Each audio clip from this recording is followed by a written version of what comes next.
Ici, c'est quoi? C'est un lion. Ouais. Une gazelle. Là? Un zèbre. Zèbre.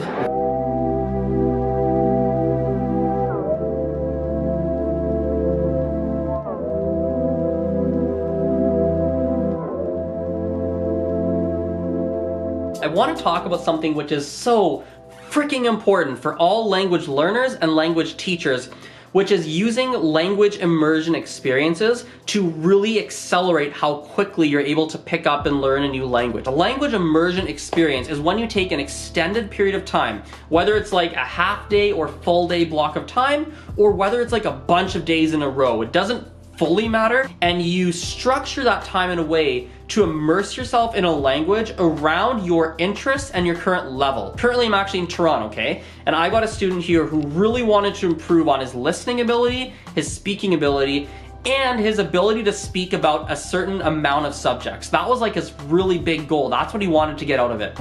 Il y avait une usine. Okay. De bois. Okay. Pour longtemps.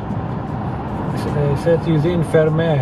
Et quand elle a fermé, la ville, il y a beaucoup de problèmes avec l'argent, la famille, des ménages. Il n'y a pas beaucoup d'argent, malheureusement. Ah oui? Il y a beaucoup de familles qui travaillent dans l'usine. Oui, maintenant elles travaillent. Ah, okay. And with this student, the way we're doing it is number one, and I think this really goes for all language learning experiences, whether you are a learner who's reaching out to a tutor locally or a teacher locally, or even paying someone to come down to you, whatever it is, you need to be able to coach them through how to do this, because 99.9% of tutors and language teachers are not gonna have any clue how to structure this properly, which is why I'm making this video for you, right? So the first thing you wanna make sure is you're 100% clear on what you wanna get out of it. What are your goals? What do you wanna move on? Like, is it grammar? Is it writing? Is it reading? Is it speaking? Is it conversation? Is it vocabulary around a specific subject? Is it what the heck is it? You have to know that and be super clear with that. Number two, you've got to incorporate some sort of field trip activities or some sort of excursions into this experience.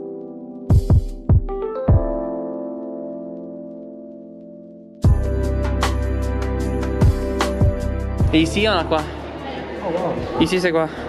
C'est un lion. Ouais. Une gazelle. Là? Un zèbre. Zèbre. Zèbre.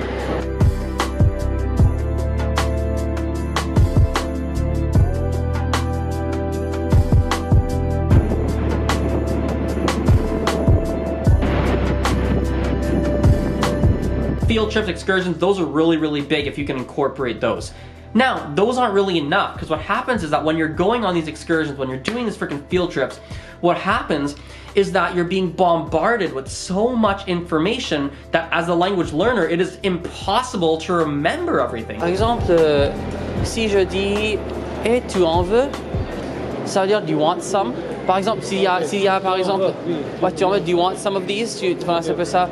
And so, what you've got to do, right, is you need to make sure that in your language learning experience, there's systems, there's things built into place that allow the language learner to lock that vocabulary into their brain. So, two really big things that work. Number one, at the beginning and the end of the language learning experience. If it's multiple days, do it beginning and end of every single day. If it's one day, just do it twice in that day, beginning and end, right? Pause. Sit down, grab a coffee, grab a lunch, grab a breakfast, grab a dinner, whatever it is, grab something, sit down at a table and go, okay, we did a lot today. Let's dig into the major things. What's standing out for you? What are you learning? What question marks do you still have in your brain? What should we dig into further to make sure that you can internalize it and really understand it? Mais est-ce que c'est passé composé ou imparfait? C'est parfait composé. Non. Non.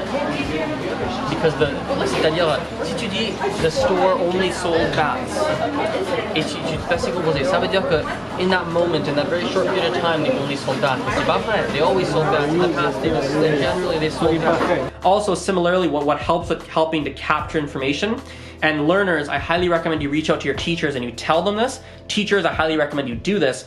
Be repetitive with how you speak. Be very repetitive. If you're noticing new expressions, new vocabulary, make sure you're using those a lot in a natural way throughout the day, so that your learner is being constantly exposed to the new words and the new vocabulary, and it'll help it sink in more.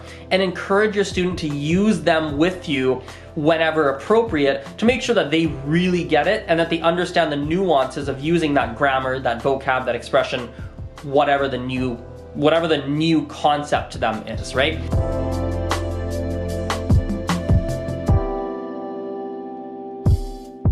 And I think overall, you know, when you're doing this, it has to be done not only in a way that's around the language learner's goals and their outcomes, but probably the most important is it has to be done in a way that is interesting, that is engaging for the learner. You've got to really reverse engineer. You've got to be learner-centered here, and you've got to figure out what's going to be most valuable and most interesting for the language learner, or learners. Groups work too. Actually, groups are better.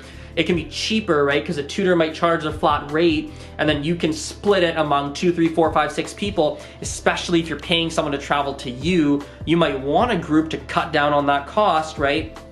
Right, you gotta make sure it's super learner-centered, that's the big thing, and it's gonna be fun, interesting, etc. So anyway, we'll wrap that up there. Thanks for watching. We'll chat later. Bye for now.